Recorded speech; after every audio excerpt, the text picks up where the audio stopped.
नमस्कार विद्यार्थी मित्रांनो, अभ्यास अलर्ट या आपल्या यूट्यूब चॅनलवरती आपलं स्वागत आहे. तर बघा, आज आपण पाहणार आहोत 11 जून 2026च्या अत्यंत महत्त्वाच्या चालू घडामोडी. तर व्हिडिओ पहिल्यापासून शेवटपर्यंत पाहण्याचा प्रयत्न करा. अतिशय महत्त्वाचे आणि निवडक प्रश्न असणार आहेत, जे की तुम्हाला कोणत्याही स्पर्धा परीक्षेमध्ये डायरेक्ट विचारले जाऊ शकतात. तर बघा, प्रश्न क्रमांक 1 आहे आजचा. पहिली जागतिक योगासन चॅम्पियनशिप 2026मध्ये प्रथम क्रमांकावर कोणता देश आहे? तर बघा, अतिशय महत्त्वाचा प्रश्न आहे, त्यामुळेच प्रश्न महत्त्वाचा आहे. तर बघा, याचं उत्तर आहे ऑप्शन नंबर डी म्हणजेच भारत. तर आपला भारत हा देश पहिली जागतिक योगासन चॅम्पियनशिप 2026मध्ये प्रथम स्थानी आलेला आहे. ओके, तर बघा, चला बघूयात आपण. तर बघा, या पहिल्या जागतिक स्पर्धेचे आयोजन 4 ते 8 जून 2026 दरम्यान अहमदाबाद, गुजरात, भारतातील एका एरिना मैदानावरती करण्यात आले होते. तर बघा, भारताने उत्कृष्ट कामगिरी करत 102 सुवर्णपदक म्हणजेच गोल्ड मेडल, 9 रौप्य म्हणजेच सिल्वर मेडल आणि 3 कांस्य म्हणजेच ब्रॉन्झ मेडल अशी एकूण 114 पदके जिंकून पदक तालिकेमध्ये अव्वल स्थान पटकावलेले आहे.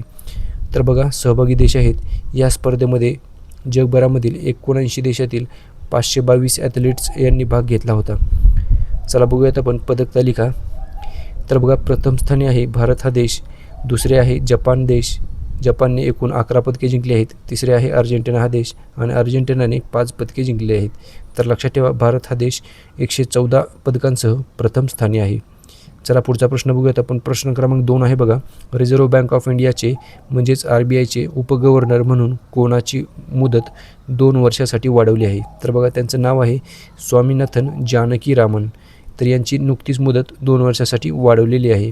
तर चला बघूयात आपण. बघा, केंद्र सरकारने स्वामीनाथन जानकीरामन यांची रिझर्व्ह बँक ऑफ इंडियाचे उपगव्हर्नर म्हणजेच डेप्युटी गव्हर्नर म्हणून आणखी 2 वर्षासाठी मुदत वाढवलेली आहे. तर बघा, सध्याला त्यांच्यासह म्हणजेच एकूण किती उपगव्हर्नर आहेत ते पाहूयात आपण. बघा, पहिले आहेत स्वामीनाथन जानकीरामन, दुसरे आहेत पूनम गुप्ता, तिसरे आहेत शिरीष चंद्र मुर्मू आणि चौथे आहेत रोहित जैन. लक्षात ठेवा.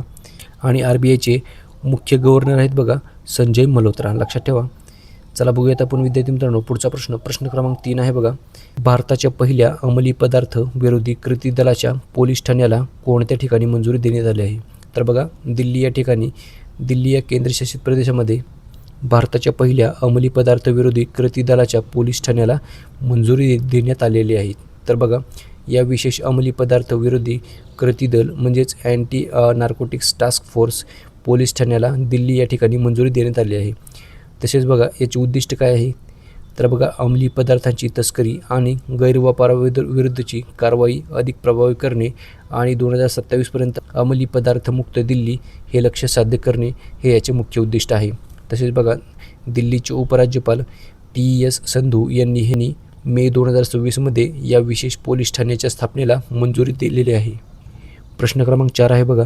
कोणत्या देशाने चोळ राजवंशाचे अनाईमंगलम ताम्रपट भारताला सुपूर्द केले आहेत? तर बघा, नेदरलँड या देशाने नुकतेच हे सुपूर्द केलेले आहेत. तर बघा, चोळ राजवंशाचा वारसा आहे हे 11व्या शतकामधील ऐतिहासिक दस्तऐवज असून ते राजा राज चोळ प्रथम आणि त्यांचे पुत्र राजेंद्र चोळ प्रथम यांच्या काळातील आहेत. तसेच बघा, हे जे ताम्रपट आहे ते संस्कृत आणि तमिळ भाषेमध्ये कोरलेले आहेत. यामध्ये तमिळनाडूमधील नागपट्टिनम येथील चुडामणी विहार या बौद्ध मठाला अनाईमंगलम गाव दान दिल्याचा ऐतिहासिक उल्लेख आहे. तर लक्षात ठेवा. चला पुढचा प्रश्न आहे बघा. प्रश्न क्रमांक 5 बघा. पानझत नाग वसंत संवर्धन महोत्सव कोणत्या राज्य किंवा केंद्रशासित प्रदेशामध्ये साजरा केला जातो? याचं उत्तर आहे बघा ऑप्शन नंबर ए म्हणजेच जम्मू आणि काश्मीर. तर चला बघूयात आपण.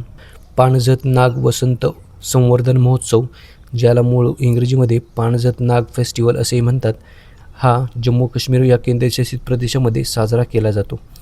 तर बघा, याचे स्थान आहे, हा जो उत्सव आहे तो प्रामुख्याने दक्षिण काश्मीरमधील अनंतनाग या जिल्ह्यामधील पानझत या गावामध्ये साजरा केला जातो. तसेच बघा, स्वरूप आणि वैशिष्ट्ये. तर बघा, हा एक सामूहिक जलसंवर्धन उत्सव आहे ज्यामध्ये गावामधील लोक एकत्र येऊन स्थानिक नैसर्गिक पाण्याच्या झऱ्यांची आणि जलाशयांची स्वच्छता करतात. तसेच बघा, स्वच्छता करण्याच्या या प्रक्रियेला एका उत्सवाचे स्वरूप दिले जाते आणि ज्यामध्ये लोक पारंपरिक पद्धतीने तलावातील गाळ काढतात आणि मासेमारीचा आनंद घेतात. तर चला पुढचा प्रश्न बघूयात आपण. प्रश्न क्रमांक 6 आहे बघा. हरियाणाचे पहिले कॉन्स्टेलेशन गार्डन कोणत्या अभयारण्यामध्ये विकसित केले आहे? तर बघा याचं उत्तर आहे ऑप्शन नंबर सी म्हणजेच सरस्वती वन्यजीव अभयारण्य. तर या अभयारण्यामध्ये हरियाणाचे पहिले कॉन्स्टेलेशन गार्डन विकसित केलेले आहे, लक्षात ठेवा. तर चला बघूयात आपण. बघा हे उद्यान कुरुक्षेत्र आणि कैथल जिल्ह्यामधील सीमेवरती असलेल्या पेहोवा जवळील सेवनसर वनक्षेत्रामध्ये विकसित करण्यात आलेले आहे. तर बघा या उद्यानाला नक्षत्रवाटिका असे नाव देण्यात आलेले आहे. याचे उद्घाटन हरियाणाचे मुख्यमंत्री नायब सिंह सैनी यांच्या हस्ते करण्यात आलेले आहे. तसेच बघा प्राचीन भारतीय परंपरेनुसार मानल्या जाणाऱ्या 27 नक्षत्रांशी संबंधित वृक्षांची लागवड या उद्यानामध्ये करण्यात आलेली आहे. आणि याचा उद्देश आहे बघा नवीन पिढीला निसर्ग, वन्यजीव आणि भारताच्या पारंपरिक ज्ञान प्रणालीशी जोडणे तसेच पर्यटनाला चालना देणे यामागील मुख्य उद्देश आहे. तर लक्षात ठेवा. चला पुढचा प्रश्न आहे प्रश्न क्रमांक 7 बघूयात आपण. बघा कोणत्या राज्यामधील उरतान आणि धीरवली खाणींमधून कोळशाचे उत्पादन सुरू झाले आहे?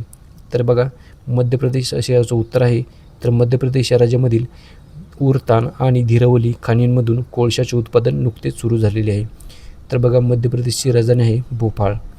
तर बघा उरतान कोळसा खाण ही खाण मध्य प्रदेशामधील अनूपपूर जिल्ह्यामध्ये आहे. तसेच बघा व्यावसायिक कोळसा लिलाव प्रणाली अंतर्गत उत्पादन सुरू करणारी ही देशामधील पहिली भूमिगत कोळसा खाण ठरलेली आहे. तर लक्षात ठेवा. बघा धीरवली कोळसा खाण ही जी खाण आहे ती मध्य प्रदेशमधील खनिज समृद्ध सिंगरौली या जिल्ह्यामध्ये आहे. दोन्ही खाणीचा उद्देश आहे या दोन्ही खाणीमधून उत्पादनामुळे भारताची देशांतर्गत कोळशाची गरज पूर्ण होण्यास मदत होणार आहे आणि कोळसा आयात कमी होईल आणि त्याचमुळे कोळसा आयात कमी होईल आणि ऊर्जा क्षेत्रामध्ये भारत आत्मनिर्भर बनेल. तर लक्षात ठेवा. चला पुढचा प्रश्न बघूयात आपण. प्रश्न क्रमांक 8 आहे बघा शैक्षणिक वर्ष 2026-27 पासून सर्व सरकारी शाळा आणि कनिष्ठ महाविद्यालयांमध्ये नाश्ता आणि दुपारचे जेवण देण्यास कोणत्या राज्याने मंजुरी दिली आहे? तर बघा याचं उत्तर आहे ऑप्शन नंबर बी म्हणजेच तेलंगणा. तर तेलंगणा या राज्याने नुकतीच मंजुरी दिलेली आहे. चला बघूयात आपण. तर बघा याचा मुख्य उद्देश आहे या योजनेचा ग्रामीण आणि आर्थिकदृष्ट्या कमकुवत वर्गामधील विद्यार्थ्यांमधील कुपोषण कमी करणे, शाळा कॉलेजमधील त्यांची उपस्थिती वाढवणे आणि गळतीचे प्रमाण रोखणे हा यामागील मुख्य हेतू आहे. तर चला पुढचा प्रश्न बघूयात आपण. प्रश्न क्रमांक 9 आहे बघा भारतीय हवाई दलाने कसौली हिमाचल प्रदेशमधील वणवा नियंत्रित आणण्यासाठी कोणत्या बॉम्बी बकेट्स लावलेल्या हेलिकॉप्टरचा वापर केला आहे? तर बघा याचं उत्तर आहे ऑप्शन नंबर सी म्हणजेच ए आणि सी. तर बघा MI-17 V5 आणि चिनूक या 2 हेलिकॉप्टरचा वापर करण्यात आलेला आहे. तर लक्षात ठेवा. प्रश्न क्रमांक 10 आहे बघा कोणत्या देशातील ब्यूफोर्ट किल्ल्यावरती इस्रायल या देशाने नुकताच कब्जा केलेला आहे? तर बघा याचं उत्तर आहे ऑप्शन नंबर बी म्हणजेच लेबनॉन या देशावरती नुकताच हा जो किल्ला आहे ब्यूफोर्ट किल्ला त्यावरती इस्रायल या देशाने नुकताच कब्जा केलेला आहे. बघा भौगोलिक स्थान हा जो किल्ला आहे तो दक्षिण लेबनॉनमधील नाबातिहा या प्रांतामध्ये एक उंच डोंगरावर वसलेला आहे आणि तेथून संपूर्ण दक्षिण लेबनॉन आणि उत्तर इस्रायलच्या सीमा भागावरती सहज लक्षात ठेवता येते. तसेच बघा हा जो सुमारे 900 वर्ष जुना 12व्या शतकामधील क्रुसेडरकालीन ऐतिहासिक किल्ला आहे. तर लक्षात ठेवा. आणि याच प्रश्नाबरोबर विद्यार्थी मित्रांनो आजच्या दिवसाचे जे करंट अफेअर्सचे प्रश्न होते ते सर्व आपण कव्हर केलेले आहेत. तर भेटूयात आपण उद्या. धन्यवाद. आणि व्हिडिओ कसा वाटला हे तुम्ही नक्की कळवा.